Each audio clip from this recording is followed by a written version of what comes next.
Pink colour కూడా వీటితో పాటు చేరిపోయింది చూడండి. హలో అండి, అందరికీ నమస్తే. మనం నర్సరీ నుంచి చిన్న కొమ్మ అడిగి తెచ్చి పెట్టాం కదండి, అది చూడండి వాళ్ళు 2 పూలు పూసినాయి. ఇంకా అన్ని కలర్లు కలిపి చక్కగా అందరూ కలిసిమెలిసి మంచిగా బతకండిరా అన్నట్టుంది నాకైతే. ఇంకా వేరే వేరే కలర్స్ కూడా దొరికితే తెచ్చి పెడదాం అనుకుంటున్నాను. చూడండి అసలు టబ్ అంతా ఎంత నిండుగా ఉందో కదా. Yellow colour, white, pink, dark pink ఎంత ముద్దుగా ఉన్నాయి చూడండి. అలాగే ఇవేమో మన గడ్డి డిసెంబరాల్లో ఒక రకం అనమాట, వైలెట్ కలర్ ఫ్లవర్స్ తోటి బాగుంటుంది కదా ఇది.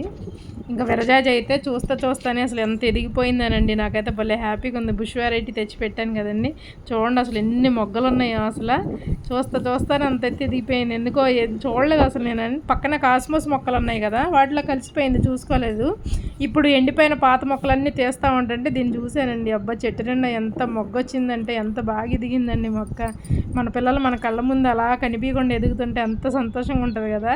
చెట్టు నిండా మొగ్గేనండి. ఆ కొమ్మలు అటు ఇటు పడిపోయినాయి అని కర్ర పెట్టి కట్టేసి వచ్చానండి, చూపిస్తాను నేను మళ్ళీ. చాలా బాగా ఎదిగిందండి మొక్క. అలాగే నా వీడియోస్ కనుక నచ్చితే ప్లీజ్ లైక్ చేయండి, షేర్ చేయండి, సబ్స్క్రైబ్ చేసుకోండి. కనీసం ఒక లైక్ అన్నా కొట్టి వెళ్ళొచ్చు కదా. ఓకేనండి, బాయ్ బాయ్.